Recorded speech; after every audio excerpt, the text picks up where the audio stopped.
Introduction. The snow in Angarsk never melts clean. It falls gray from the smokestacks, packs hard on the roads where police Volgas idle with engines running, exhaust curling up into air that already smells of petrochemicals and cold metal.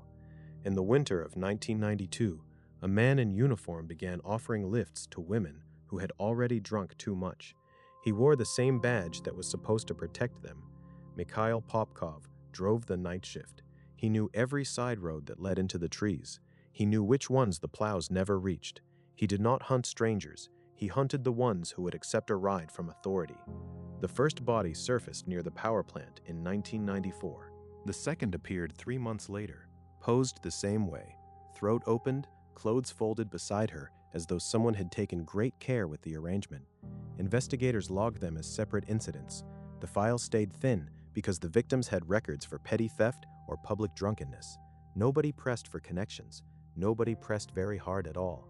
Popkov continued working. He attended briefings, filed reports, shook hands with supervisors. Sometimes he stood inside the police tape at scenes he had created, watching other men try to understand what he had done, listening to their theories, nodding at appropriate moments. The cold preserved the evidence until spring thaw turned the ground to mud. By then, another woman was missing. One more woman was missing. One more woman. 8S. The pattern hid inside routine. A police driver sees everything after midnight. He learns which women walk alone, which ones argue with boyfriends outside bars, which ones accept the back seat without asking questions. Popkov kept a knife in the trunk. He kept a change of clothes. The compulsion was not sudden rage. It was not chaos. It was the steady, considered satisfaction of removing women he had judged unworthy, and then returning to his own family before sunrise, sitting down to breakfast while his daughter packed her school bag. He had been there all along. Archive 13 opens the file on the Angarsk Werewolf. Subscribe to Archive 13 and tell us in the comments how many women accepted that final ride because the man behind the wheel wore a uniform they were taught to trust. Angarsk, 1992. Population 260,000. A Soviet industrial city that kept running after the Soviet Union stopped existing. The chemical plants still burning their orange flares against the sky. The factory shifts still changing at midnight. The bus routes still posted on timetables that no longer matched the buses. The Angara River ran dark and fast below the road bridges. In January, the temperature dropped to -30 and stayed there for weeks. Women leaving late shifts walked or waited at stops where the lights had been broken since autumn. Nobody had replaced the bulbs. Nobody was coming to replace them. Popkov's Volga moved slowly along those routes. He offered warmth and a short distance. Most accepted. Why wouldn't they? He had a badge. He had a uniform. He had the particular calm authority of a man who did this every night and had nothing to prove. He had joined the militia as a driver after mandatory army service. His colleagues described him as quiet, reliable, never drunk on duty. He did not brag. He did not draw attention. At home, he lived with his wife and daughter in a standard-issue apartment block on the eastern edge of the city, the kind of building that looks identical to the 40 other buildings on the same street. Same stairwell smell of boiled cabbage and damp concrete, same communal mailboxes with the broken locks. Neighbors would later recall no loud arguments, no disturbance, only the sound of the car returning at irregular hours. They assumed overtime. Nobody asked. Nobody 8 seconds. His first confirmed kill occurred on a night when the temperature had dropped past -30 and the breath of the city hung frozen in the air. The victim was Irina Petrova, 22 years old. She worked irregular shifts at a textile factory and rented a room in a worker's dormitory 2 blocks from the plant gates. That evening, she had argued with her boyfriend in the doorway of the building. Witnesses heard raised voices, the particular exhausted anger of young people with nowhere private to fight, and she had walked away from him, into the dark, in the direction of the plant gates, where she apparently intended to wait for someone or simply walk until she felt calmer. Popkov pulled alongside. She got in. The last words she spoke to anyone in that building were that she would be back before morning. The archives record nothing of what she carried in her pockets, nothing of what she was thinking as the Volga moved away from the streetlights and out toward the road that ran beside the tree line. The archives are silent on all of that. The body was found 2 days later in a clearing 2 kilometers from the main road. Her clothing had been removed and stacked with a care that investigators found immediately disturbing. Not discarded, not scattered, but folded and placed, as though tidiness mattered to whoever had done this. The wounds were deep and focused on the neck and torso. No robbery was evident. No foreign fibers were recovered. The case was filed under unknown assailant. Popkov attended the scene as part of the patrol unit. He helped string the tape. He stood in the cold with the other officers and looked at what he had done. 2 months later, a second body appeared under similar conditions. The same positioning, the same folded clothing, the same absence of struggle at the dump site, suggesting the victim had been incapacitated before being moved. Detectives noted the similarity in their private conversations, but the official response was to attribute both deaths to a transient worker who had likely moved on. The reasoning was convenient. The cases remained separate in the filing system. The cases remained separate in 1993. By then, the pattern was consistent enough that one investigator, his name does not appear prominently in the public record, wrote a private note suggesting a single offender with local knowledge. The note stayed in a desk drawer. Official reports continued to list the cases separately. Popkov bought a different knife from a hardware stall near the Central Market. He kept the old one wrapped in newspaper inside his locker at the station. Popkov would ultimately confess to a total of 81 murders committed between 1992 and 2010. He remains one of the most prolific serial killers in recorded Russian history, and among the very few to have operated with active law enforcement access throughout his entire killing career. He was not hiding in the shadows. He was standing in the light, wearing the uniform, reading the files. Dr. Mikhail Vinogrov, a Russian forensic psychiatrist who reviewed the case extensively following Popkov's arrest, would later observe, "The police uniform was not incidental to his method. It was the method. It provided access, disarmed resistance, and gave him institutional cover at every stage.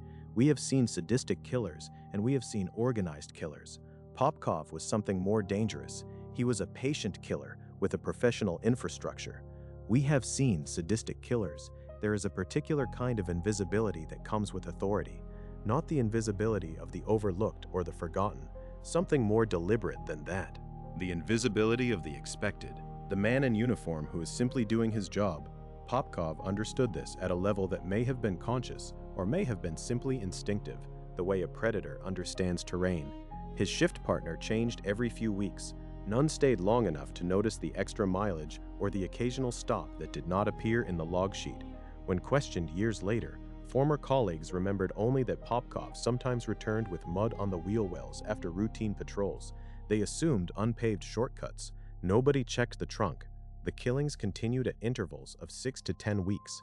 Victims ranged in age from 17 to 35. Most had been drinking. Several had small criminal records, petty theft, public disorder, the minor infractions of people living at the economic margins of a collapsing industrial city. The investigative classification that followed was brutally predictable. High-risk individuals. The phrase did not mean they were in danger. It meant their disappearances would not generate sustained pressure. Popkov read the same incident reports he helped file. He learned which cases received follow-up calls and which ones went quiet after the second week. He selected accordingly. In 1995, he stopped for a woman named Elena Morozova near the Angarsk railway station. She was 29 years old.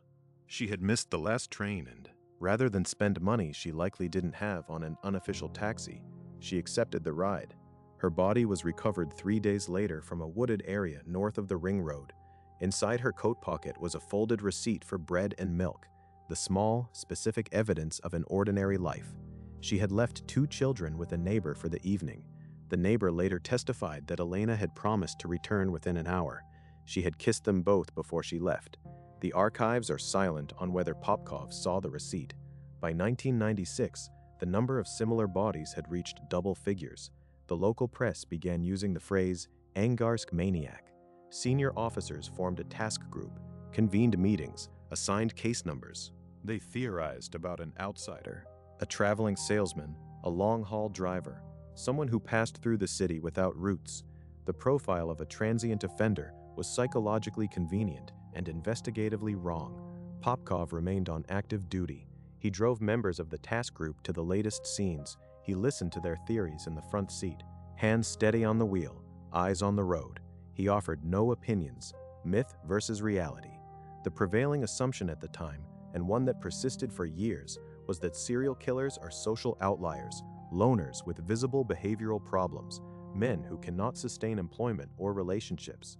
Popkov contradicted every element of this profile.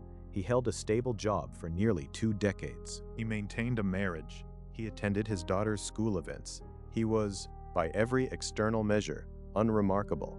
FBI Supervisory Special Agent Robert Ressler, who helped develop behavioral analysis methodology in the 1970s and 80s, wrote extensively about what he termed the mask of sanity, the capacity of certain organized killers to compartmentalize violence so completely that it produces no behavioral leakage in their daily lives.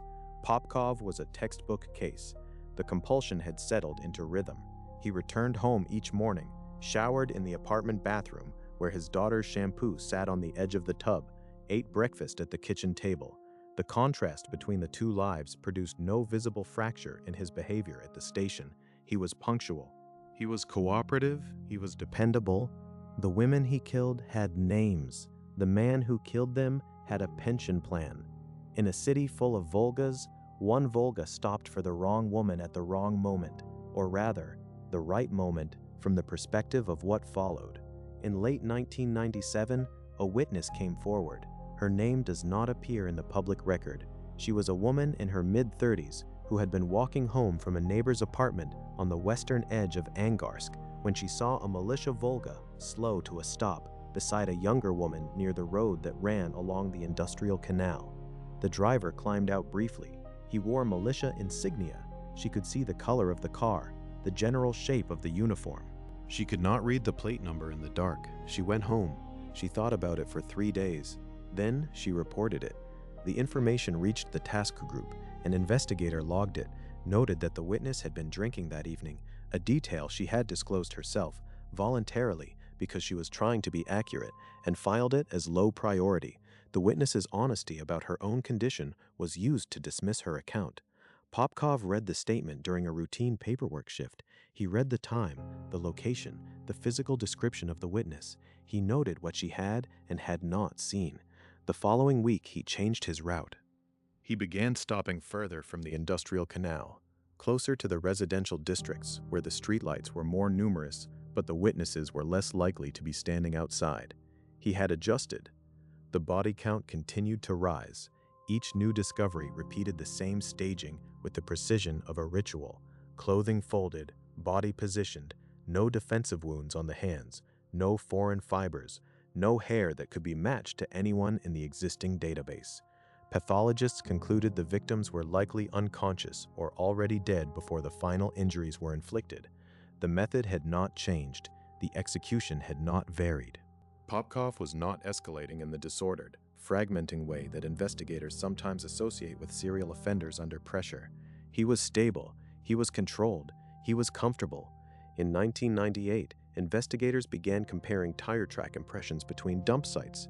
The impressions matched standard militia vehicles, specifically the Volga model used by the regional force. The finding was logged, discussed at one task group meeting, and ultimately produced no immediate action because hundreds of such cars operated across the region. It was the investigative equivalent of identifying that the murderer wore shoes.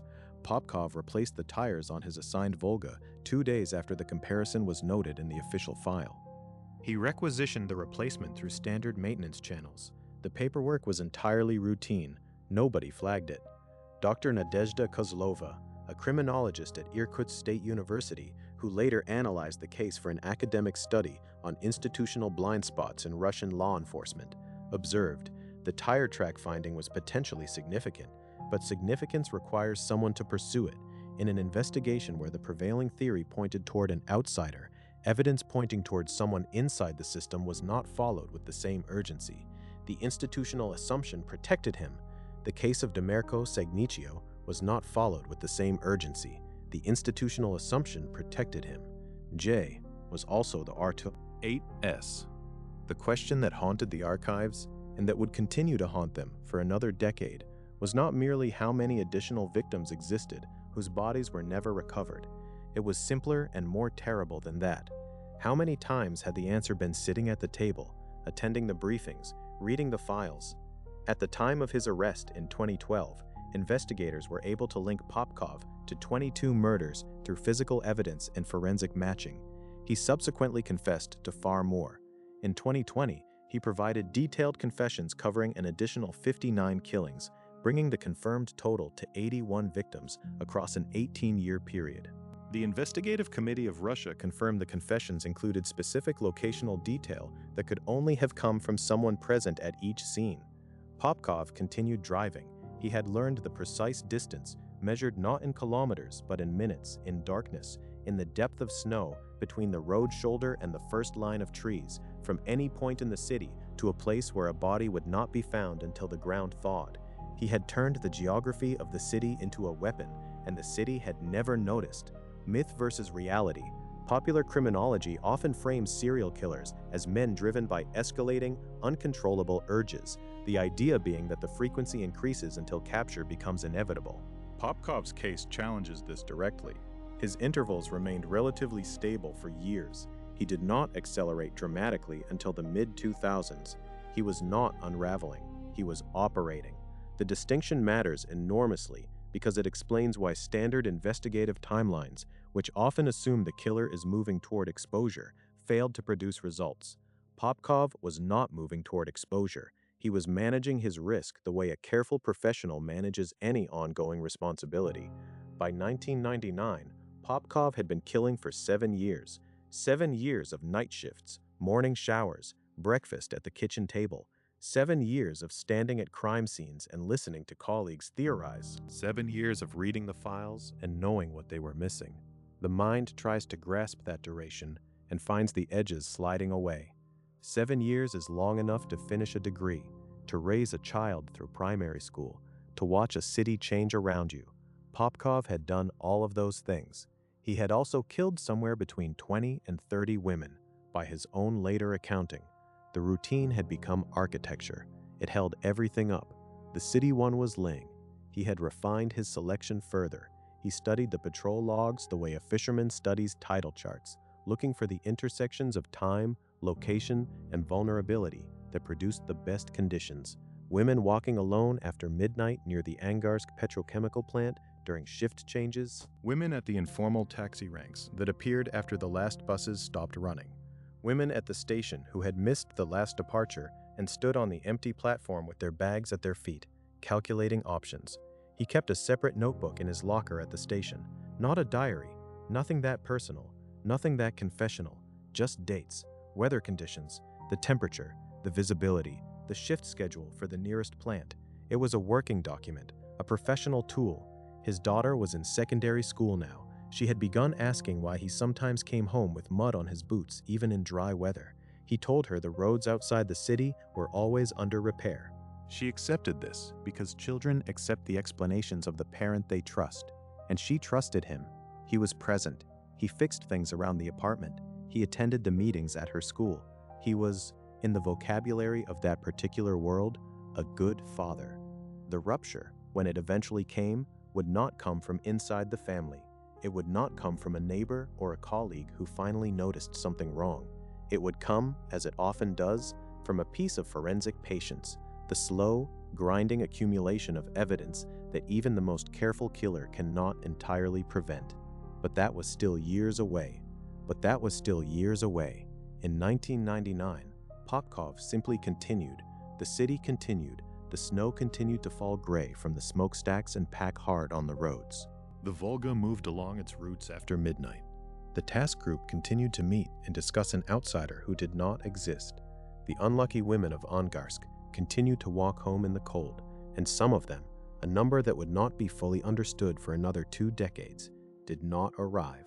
Fact: Russian law enforcement in the 1990s operated without a centralized national DNA database.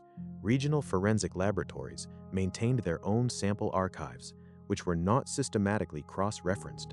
This structural gap was not unique to Angarsk.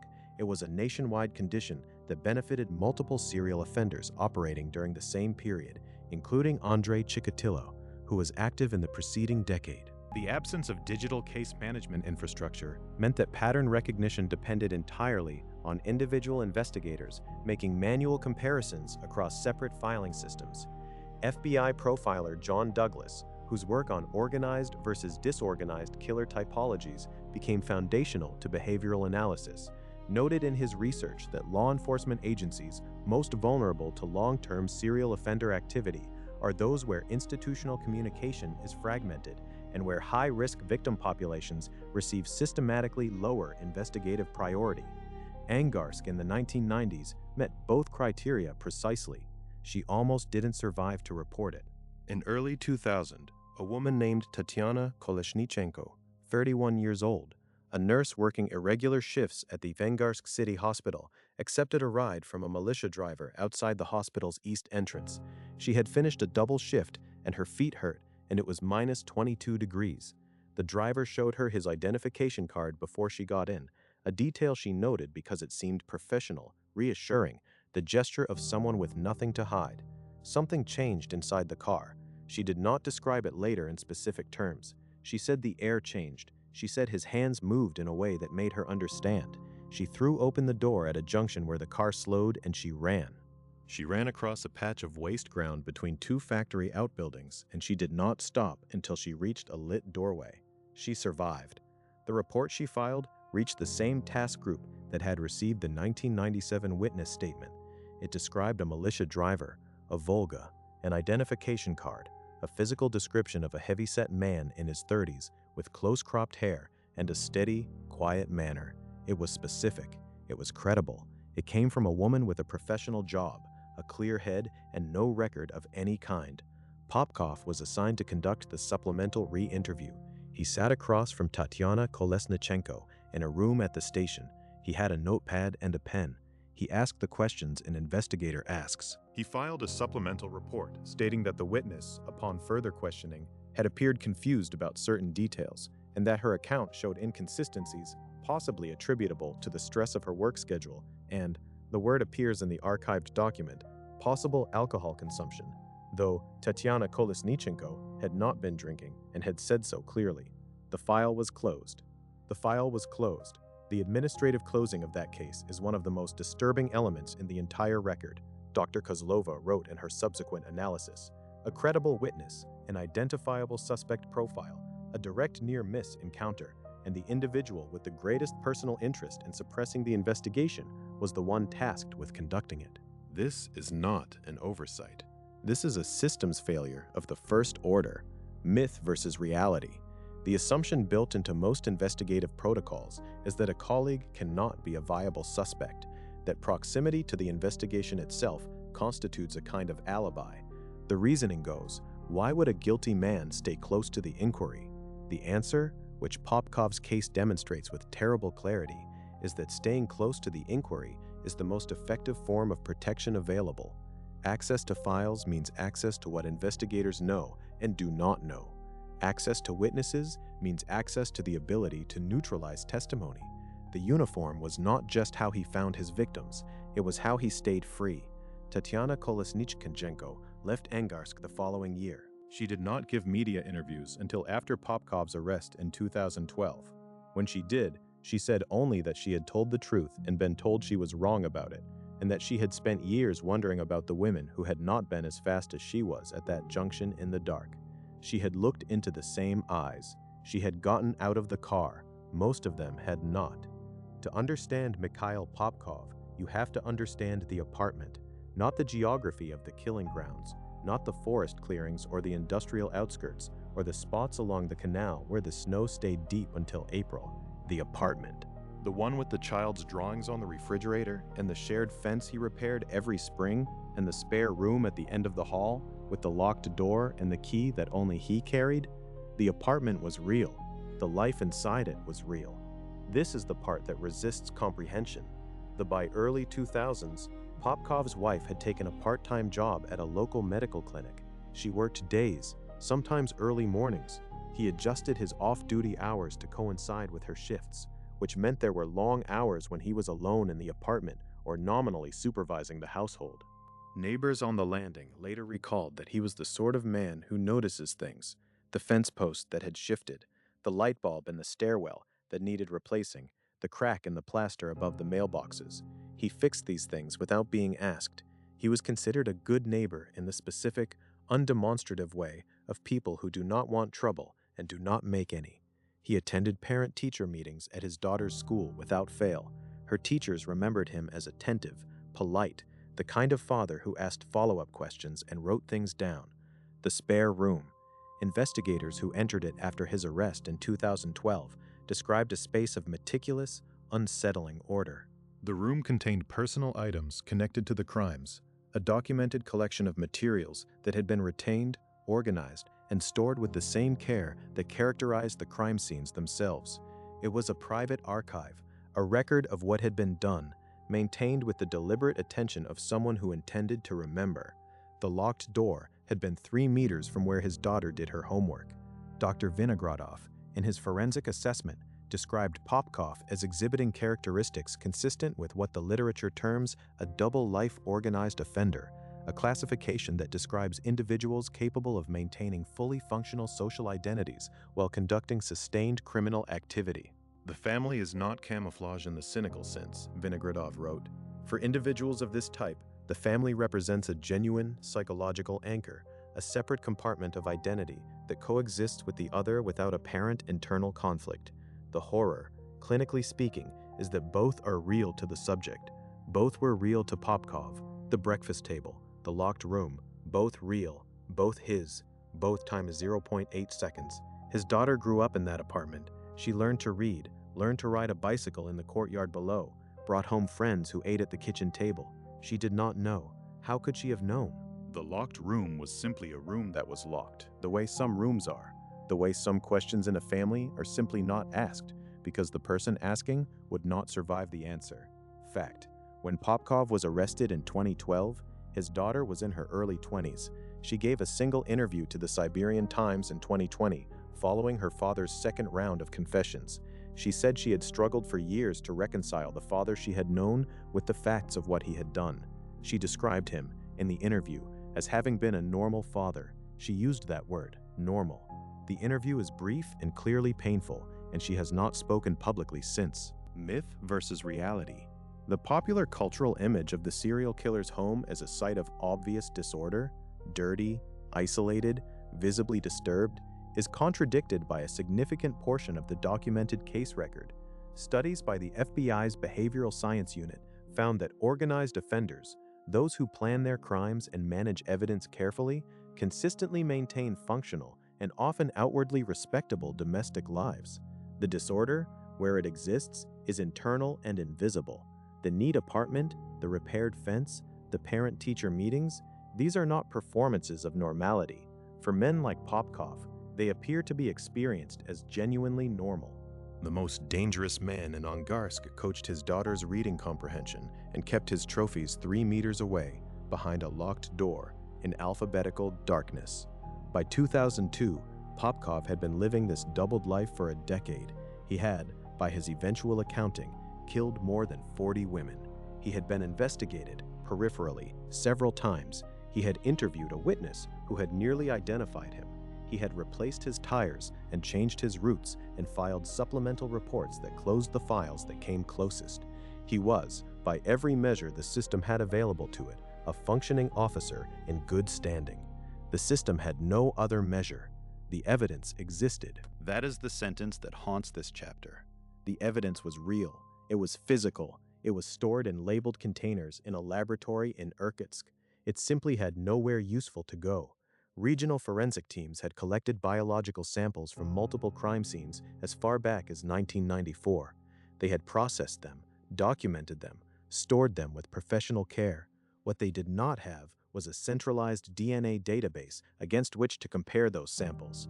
Russia's national forensic infrastructure in the 1990s and early 2000s was fragmented by design and by resource. Each regional laboratory maintained its own archive, its own protocols, its own chain of custody. Cross-referencing between regions required manual coordination and administrative will that the system rarely produced. The result was that the evidence pointed clearly toward a single contributor, the same biological profile appearing at scene after scene, year after year, and that profile existed nowhere except in a storage facility that nobody without specific clearance could access for comparison. Break time equates 0.8 seconds. Popkov read the internal investigative memos during night shifts at the station. He learned that the samples were stored in Irkutsk. He learned the state of the comparison effort. He understood, with the professional clarity of someone who had spent years inside the system, exactly how far away the evidence was from being useful. He volunteered for transport duty that moved evidence and documentation between stations. The official chain of custody records show no discrepancies. Nothing was lost. Nothing was altered. Nothing was diverted. The records are clean. Whether this reflects the actual integrity of every transfer or simply the limits of what the chain of custody system could detect is a question that investigators reviewed carefully after his arrest and were unable to answer with certainty. Dr. Kozlova's analysis notes that chain of custody protocols designed for honest systems provide limited protection against a subject with institutional knowledge of how those protocols function. Break time at Quinzo. 8S. In 2003, a forensic analyst in Irkutsk named Svetlana Barisheva, name reconstructed from case file records, submitted a written recommendation that the biological samples from the Angarsk cases be cross-referenced against the militia personnel DNA archive, a database that existed in limited form for personnel injury documentation. The recommendation was reviewed by her supervisor, approved in principle, and forwarded to the Regional Investigative Committee. The Investigative Committee requested a budget allocation for the comparison work. The allocation was not approved in that fiscal year. It was not approved the following year either. The files sat.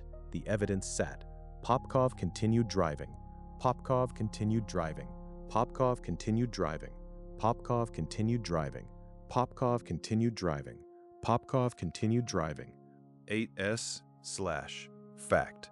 Russia established its National Forensic DNA Database under federal law in 2008, more than 15 years after Popkov's first confirmed killing. Prior to that, DNA comparison work was conducted on a case-by-case basis by regional laboratories with no systematic national coordination. The structural gap that protected Popkov was not an anomaly specific to Angarsk. It was a national condition. Criminologists studying Russian serial offender cases from the 1990s have noted that multiple individuals operating during this period benefited from the same forensic infrastructure gap. Myth versus reality. Television procedural drama has created a widespread public assumption that DNA evidence is immediately actionable, that a sample at a crime scene leads quickly and directly to identification. The Popkov case illustrates how far this is from reality in systems with limited infrastructure. DNA evidence is only as powerful as the database and the institutional will that surrounds it. A sample with no reference point for comparison is, practically speaking, inert. For nearly a decade, the evidence that would eventually convict Popkov existed in a labeled container in Irkutsk while he attended briefings 30 kilometers away. The tragedy of this case, forensically speaking, is not that the evidence was absent, wrote Dr. Barisheva in a later academic paper.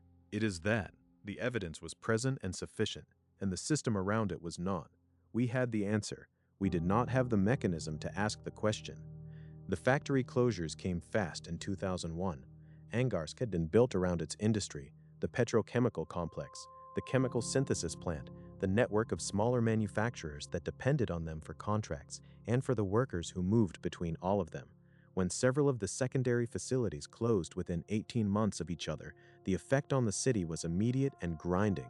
Unemployment rose, savings evaporated. The informal economy expanded to fill some of the gap.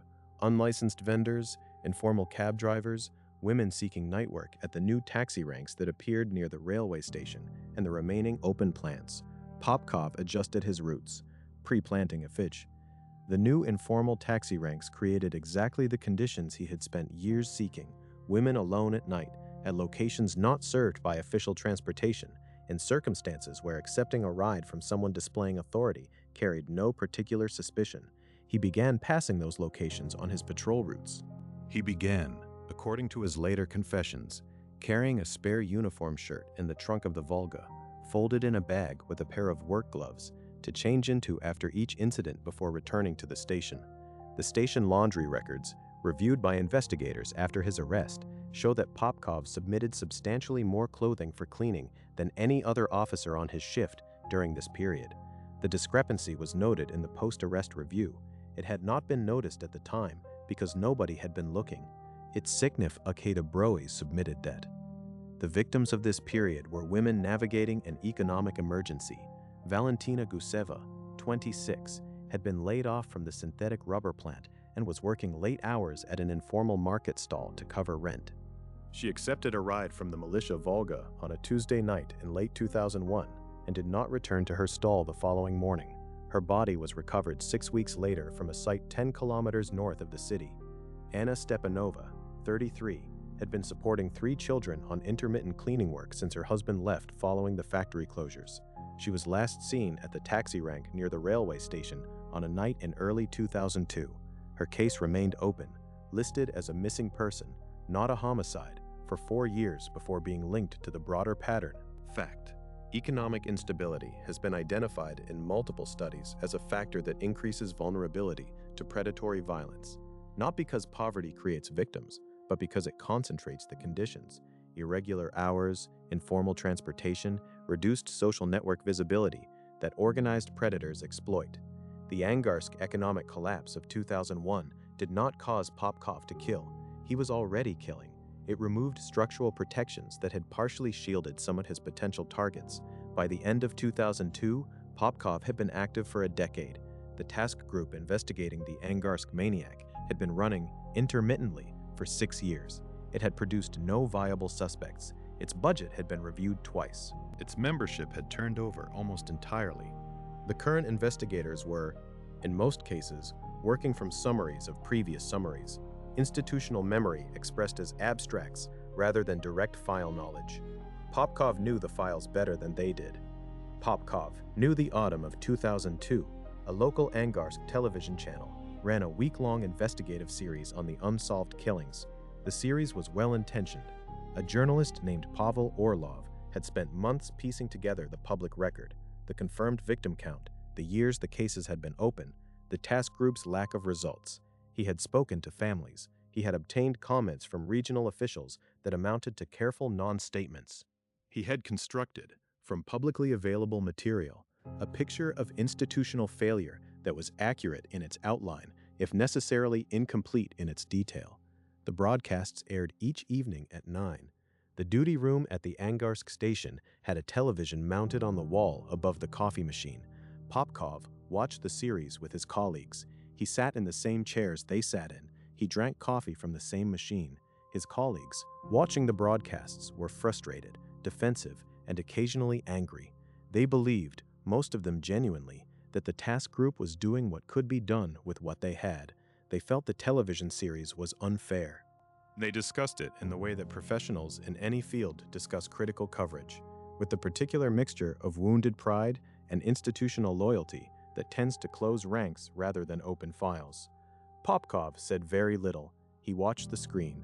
At one point, during a segment in which a forensic consultant discussed the challenge of tire track comparison in varying weather conditions, he offered a single comment: that air quality from the petrochemical plants affected the rate at which track impressions settled and degraded, and that this made preservation for comparison purposes unreliable. The remark was noted in a staff meeting the following day as helpful and technically informed. It was also, in retrospect, the kind of comment that only someone who had thought carefully about the forensic limitations at those specific sites would have made. Nobody connected it at the time. Pavel Orlov, the journalist, received a threatening letter following his broadcast series. He reported it to the station. An investigation was opened. It produced nothing. Orlov could not identify the sender. He continued working, though colleagues who knew him from that period say the letter changed the way he operated. He became more careful, more aware of exposure. The letter was never definitively attributed. It was never definitively ruled out as connected to Popkov. The media series achieved one concrete result. It created public pressure that led regional authorities to formally expand the task group and request additional federal resources. 2 experienced investigators from the Irkutsk Regional Investigative Committee were seconded to Angarsk to review the case files. They arrived in January 2003. Their review took 3 months. They identified 14 confirmed linked cases and suggested the actual total was likely higher. They recommended systematic DNA comparison of stored samples against a future reference database. They recommended reviewing personnel records of officers with relevant patrol access. The recommendations were filed. The federal resources allocation ended after 6 months. The seconded investigators returned to Irkutsk. Fact: the 2 Irkutsk investigators' recommendation to cross-reference patrol logs against crime scene timings was never fully implemented during their secondment period. When investigators returned to this recommendation after Popkov's eventual arrest, they found that his patrol routes overlapped with confirmed crime scene locations in 11 of the 14 cases identified in the 2003 review. The overlap had been in the data. It had not been in the analytical framework. Dr. Vinogradov, in his forensic assessment, made a point about the media coverage that cuts against the obvious reading. There is a temptation to view the 2002 broadcasts as a missed opportunity, a moment when public pressure could have forced the exposure. But public pressure, when it is directed toward an investigation that is already looking in the wrong direction, can actually consolidate the wrong direction. The task group, following the media attention, was under greater institutional pressure than ever to produce results. Pressure accelerates the pursuit of existing theories rather than the generation of new ones. Popkov benefited from the coverage as much as the public pressure created risk for him. The television series ran for a week, then it ended. The city went back to its routine.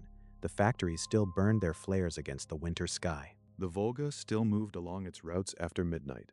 The most dangerous moment for a predator embedded in an institution is when the institution begins looking inward. But the institution was not looking inward. It was looking out for a ghost. By the end of 2002, Popkov had killed, by his own eventual accounting, somewhere between 45 and 55 women. The confirmed investigative total was 14. The gap between those numbers is not just a gap in the files, it is a gap in the attention that was paid to the lives of the women involved, the selective weight assigned to disappearances based on the visible respectability of the person who had disappeared. Valentina, Anna, Elena, Irina. Their names exist in the archives, the way all marginalized victims exist. Present in the record as cases, almost absent as people. Reconstructing them from the fragments is the minimum that can be done. It is not enough. It is what the record allows. Myth versus reality. The narrative of serial killer cases often centers on the investigative genius that eventually cracks them, the lone detective who notices what others missed, the forensic breakthrough that changes everything. Popkov's case is a corrective to this narrative. His eventual exposure did not come from brilliance. It came from a DNA database that finally existed, a cold case unit that finally had the right tools, and a routine medical examination that he did not refuse. The heroism in this story, such as it is, belongs to the investigators who preserved the evidence across 2 decades and to the forensic scientists who had been requesting comparison resources since 2003. It is administrative heroism. It is the unglamorous persistence of people doing careful work in underfunded rooms. It is the kind of heroism that doesn't make television. In 2004, Popkov applied for internal reassignment. The application cited a preference for day-adjacent hours and a stated interest in traffic enforcement work, the kind of lateral move that large bureaucratic institutions process without particular scrutiny because it requires no promotion, no additional cost, and no change in rank. His file was clean. His evaluations were positive. The transfer was approved within 6 weeks. His new posting was to traffic enforcement on the outskirts of the city, the arterial roads that connected Angarsk to the surrounding region, the ring routes, the industrial access roads. It was, for his purposes, an upgrade. The new position gave him wider geographic range and reduced direct supervision. Traffic officers on peripheral routes operate with significant autonomy. The nature of the work requires it. He was expected to patrol, to respond to incidents, to log his activity. The gaps between logged entries were his own. His new supervisor's annual evaluation, filed in 2005, praised his low complaint rate, his punctuality, and his familiarity with the road geography of the outer district. The evaluation contains no reference to the ongoing homicide investigation. The ongoing homicide investigation contains no reference to his transfer. 2 files, same city, no connection drawn. No connection drawn. Internal personnel transfers within the Angarsk militia were not automatically cross-referenced against active major crime investigations during this period. A flag system that would have identified officers with relevant patrol access being reassigned to areas of investigative interest did not exist at the regional level until after federal reforms implemented in 2011, following several high-profile cases, including Popkov's own arrest a year later. The reform came, as such reforms often do, after the evidence of its necessity had already been documented in blood. The transfer file is a short document. It contains the application, the supervisor approval, the administrative sign-off, and the posting confirmation. It is entirely routine. Read now, knowing what followed from it. It has the quality of a door opening onto something that cannot be closed again. Popkov drove his new routes. He learned them with the thoroughness he brought to everything. The sight lines, the traffic patterns, the hours when the outer roads were empty, the locations where a car stopped on the shoulder would not be visible from the main carriageway. He filed his logs. He maintained his complaint rate. He was punctual. Break time went from 2005 and 2007. The confirmed victim count rose by 7. 7 women in 24 months. The pace had changed. Whether this reflected opportunity, the wider range of the new posting, the reduced supervision, or something internal, some shift in the compulsion itself, is a question that forensic psychiatrists reviewing the case have not answered with consensus. Dr. Interview Vinogradov suggested that the transfer represented a removal of a structural constraint that had previously been self-imposed, that Popkov had, on some level, limited his activity while working in closer proximity to the homicide investigation, and that the new posting had relaxed that limit. If so, the moderation had been strategic rather than intrinsic. He had not been fighting the compulsion. He had been managing his exposure. The victims of this period included Oksana Rebrova, 24, a student at the Angarsk Technical College, who was last seen leaving a friend's apartment on a Friday night in March 2005. Her body was found 3 weeks later in a drainage ditch alongside one of the outer ring roads, the roads Popkov now patrolled. Lyudmila Sofonova, 28, a pharmacy assistant who worked the late shift at a clinic near the Eastern District, disappeared in November 2006 on her way to the bus stop. The stop was on Popkov's new route. Her case was initially filed as a missing person report. It was linked to the homicide series 18 months later, after her body was recovered from a forest site. Natalia Vdovichenko, 31, the mother of a 7-year-old son, had been walking home from her sister's apartment on a January night in 2007 when she did not arrive. Her son waited for her for 2 days with the sister before anyone filed a report. When the report was filed, the investigating officer noted that the route she would have taken passed through Popkov's patrol sector. The note went into the file. The file went into the system. The system made no connection. Investigators noted during this period an increase in post-mortem mutilation at several of the scenes, modifications to the staging that pathologists described as suggesting increased deliberateness, a refinement of method rather than an escalation of disorder. This is a distinction that matters. Escalation of disorder suggests a killer fragmenting under psychological pressure, becoming less controlled. Refinement suggests the opposite, a killer becoming more settled, more precise, more at home in what he is doing. Popkov was not fragmenting. He also began, during this period, leaving small personal items at certain scenes, a cigarette lighter at one location, a button at another. Whether this was intentional communication, unconscious behavior, or something more complex was analyzed at length following his arrest. No consensus was reached. The items were never traced to him through purchase records or manufacture. They were documented, photographed, and stored. They added nothing to the investigative picture at the time. They added enormously to the psychological one later. Forensic behavioral analysts who reviewed the case post-arrest identified the period between 2005 and 2007 as the phase of highest activity in Popkov's confirmed history. It corresponds directly with his transfer to the outer district posting and the reduced supervisory contact that came with it.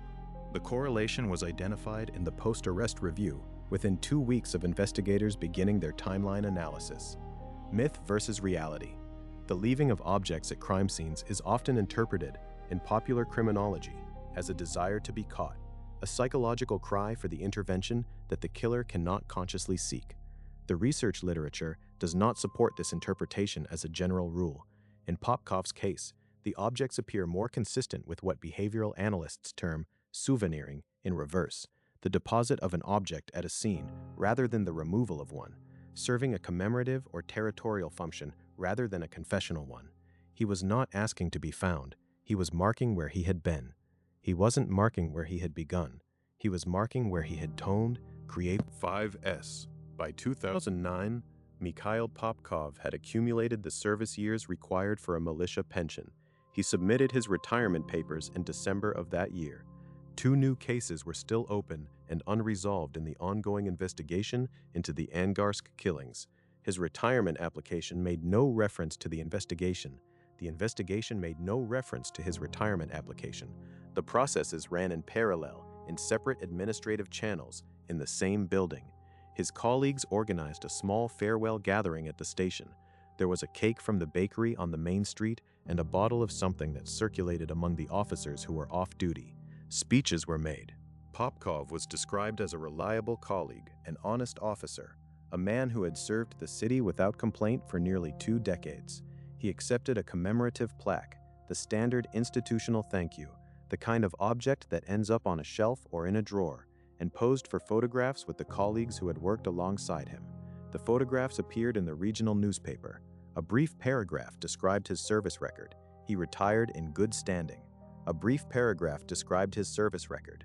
In retirement, he continued to live in the apartment. He took on occasional security work. He maintained his car. He was, by his neighbors' accounts, unchanged, still fixing things in the building, still visible in the courtyard, still unremarkable in every observable way. His wife continued working at the clinic.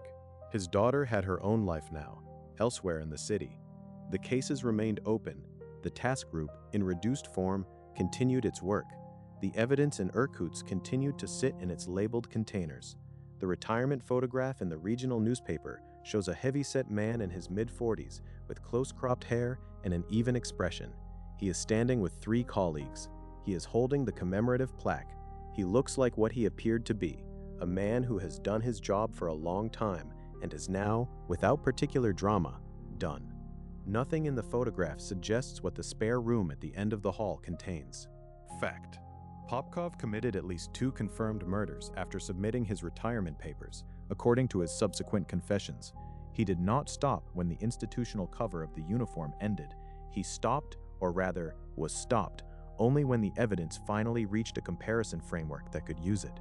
In January 2011, a detective named Artem Dubov, name reconstructed from investigative committee records, was assigned to the Angarsk Cold Case Unit, a newly formed review body established under the federal reforms that had been slowly rolling out since 2008. Dubov had the case files, a functioning DNA comparison database that had not existed when the killings began, and the particular quality of attention that comes from looking at old evidence with new tools. He began with the patrol logs. The logs were public record documents, generated by every officer on every shift, logging mileage and route and time. They were not glamorous evidence. They were, in the language of archival work, administrative residue, but cross-referenced against the established crime scene locations and timings across 17 years of linked cases, they produced a pattern. 11 overlaps, 11 cases where the times, the locations, and the patrol logs of a specific officer intersected with documented crime scenes. The officer was Mikhail Popkov. The cold case unit escalated the finding to the Regional Investigative Committee within days. A review of Popkov's service history, transfer records, and the 1997 and 2000 witness statements, the ones that had been filed and closed, was ordered. The 2000 statement, the one Popkov himself had supplemented with a note questioning the witness's reliability, was reviewed by an investigator who had not been at the station during Popkov's service. Reading it fresh, without institutional loyalty shaping the interpretation, its credibility was immediately apparent. A decision was made to obtain a DNA sample. The mechanism chosen was a routine pension medical check, the kind of administrative appointment that retired officers receive periodically as part of their pension administration. Popkov was contacted by letter. He was asked to attend a clinic for a standard health review, which would include the collection of a biological sample for the Federal Personnel Health Database. This was, on its face, entirely routine. Dozens of retired officers received the same letter that month. Popkov attended the appointment without objection. The sample was collected by a clinic nurse. It was logged, packaged, and sent to the forensic laboratory in Irkutsk. The laboratory comparison against the stored crime scene samples took 11 days. The match was definitive. A single contributor profile, consistent across multiple crime scenes spanning 17 years, matched the sample provided by Mikhail Popkov at his pension medical check. The cold case unit was notified. The Regional Investigative Committee convened. Surveillance was established. An arrest warrant was prepared. On a June morning in 2012, Popkov was arrested at his apartment. He was handcuffed in the same courtyard where his neighbors remembered him repairing the fence. He was taken to the station, where he had worked for nearly 2 decades, where he had attended the briefings and read the files and filed the supplemental reports and watched the coverage on the television above the coffee machine. He confessed to 22 murders during the initial investigation. In subsequent proceedings, he provided additional confessions with enough locational specificity to be independently verified. In 2015, he was convicted and sentenced to life imprisonment. In 2020, he confessed to a further 59 murders, bringing the confirmed total to 81 women killed between 1992 and 2010. 81 women, 81 first names, last names, ages, lives, people who had somewhere to be and did not arrive. The archives hold some of them fully: names, photographs, the testimony of the people who waited for them. Others exist only partially, as case numbers and estimated timelines and the brief forensic descriptions of what was found. The archive does its best with what it has. The archive is not enough. The answer had been in the patrol logs the entire time. 17 years of administrative residue, sitting in the files, waiting for someone to ask the question with tools that could hear the answer. Following Popkov's conviction, the Russian Investigative Committee conducted a formal review of the institutional failures that had allowed the case to continue for 18 years. The review identified specific procedural gaps: the failure to cross-reference patrol logs against crime scene timings, the handling of the 1997 and 2000 witness statements, the DNA comparison delay, and the absence of a conflict of interest protocol preventing a potential suspect from investigating their own witnesses. The review recommended reforms to all 4 areas. Some have been implemented. Some remain under discussion. Myth versus reality. The resolution of the Popkov case is sometimes described as a forensic triumph, the DNA match as the decisive, inevitable conclusion that modern science guarantees. The reality is more contingent and more disturbing. The DNA evidence had been present since the mid-1990s. The comparison database did not exist until 2008. The cold case review that used it was funded as a result of federal reform pressure rather than case-specific urgency. The pension medical check was a logistical vehicle, not an investigative masterstroke. At every stage, the resolution depended on tools and structures that had been absent for most of the case's duration. Had those structures existed in 1995, Irina Petrova would have been the first and last victim. Instead, she was the first of 81. There is a version of this story in which Popkov is caught in 1997, after the first witness statement. In that version, dozens of women come home. The spare room was emptied. The plaque from his retirement ceremony was recovered from a shelf. The Volga had long since been scrapped. He is serving his life sentence at a secure facility. He continues to speak to investigators when asked. He provides details. He is cooperative, precise, and quiet. Former colleagues who have been asked about him consistently use the same word: normal. Conclusion. The snow in Angarsk falls the same way it always has. Gray from the smokestacks, hard on the roads, deep in the clearings between the city and the tree line where the spring thaw comes late. The city is still there. The chemical plants still burn their flares. The Angara still runs fast and dark beneath the road bridges. The bus routes still have timetables. Women still walk home from late shifts, still wait at stops where the lights sometimes work and sometimes don't. The Volga is gone. The man who drove it is in a room with a locked door. Only now the key belongs to someone else. 81 women. The youngest was 17. The oldest was 35. They had jobs and children and rent due and arguments with people they loved.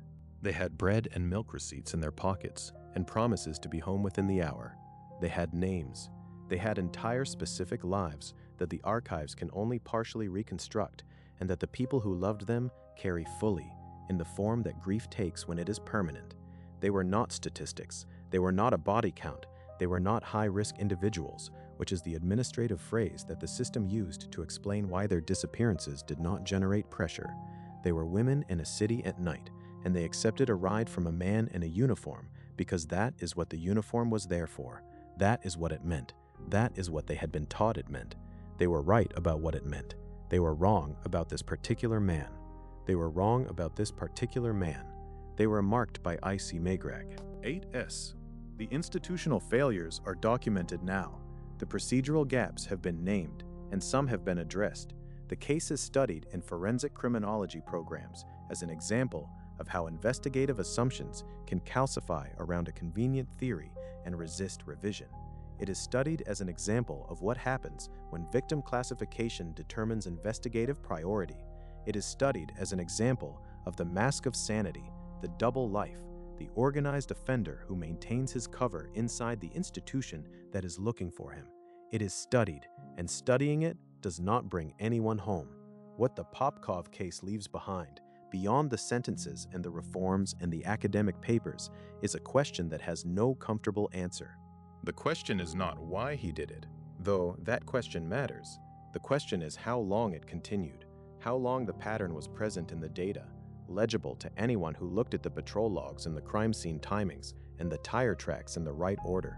How many of the 81 might have been spared if the witness from 1997 had been believed, if the DNA comparison had been funded, if the supplemental report filed by Popkov himself had been reviewed by someone who wasn't Popkov?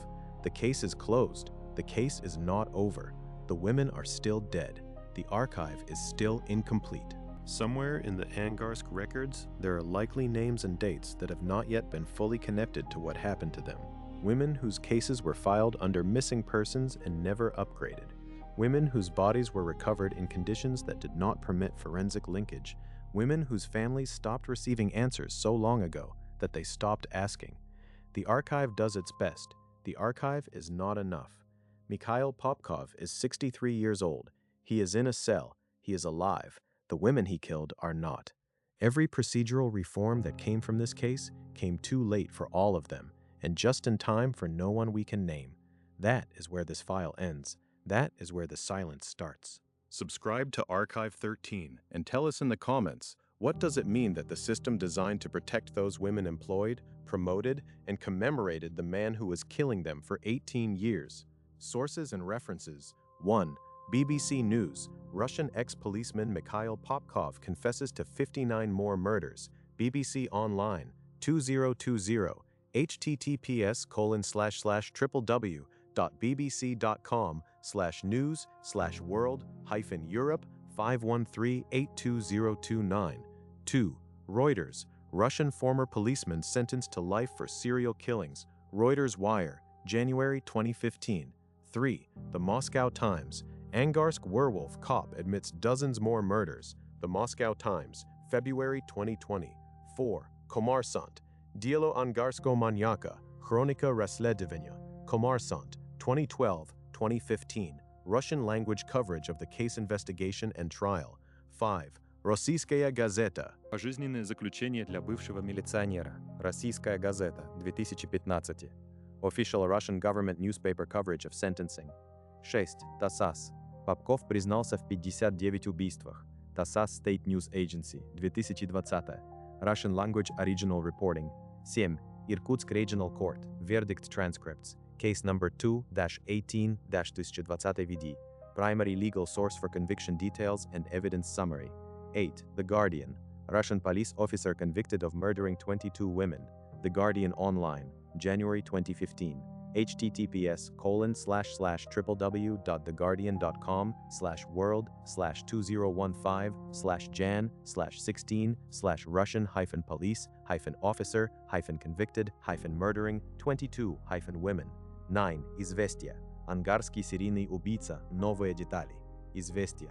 2012. Russian language investigative reporting at time of arrest. 10. Associated Press. Ex-cop in Siberia confesses to 81 murders. AP Wire Service, 2020, 11, Meduza. Kak Angarsky Manyak Robotel v Milici, Meduza Independent Media, 2020. Investigative Analysis of Institutional Failures, https://meduza.io. 12. RIA Novosti, Chronika dela Mikhaila Popkova, RIA Novosti Archive, 2012 to 2021.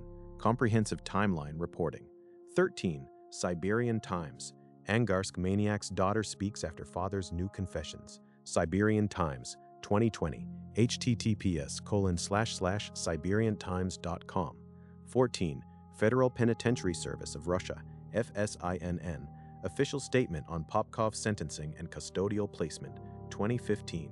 15. Douglas, John E., and Mark Olshaker, Mindhunter, inside the FBI's Elite Serial Crime Unit, Scribner, 1995. Foundational text on organized versus disorganized offender typology, referenced in profiler analysis. 16. Wrestler, Robert K., Ann W. Burgess, and John E. Douglas, Sexual Homicide, Patterns and Motives, Lexington Books, 1988. Source for Mask of Sanity and Double Life Organized Offender Classification. 17. Federal Law of the Russian Federation, number 242FZ, on State Genomic Registration in the Russian Federation, adopted 2008. Legal basis for Russia's national DNA database, relevant to infrastructure gap analysis. 18. Investigative Committee of the Russian Federation, Institutional Review Summary, Popkov Case Procedural Analysis, 2012 to 2015. Post-arrest review of systemic failures, partially declassified for academic review.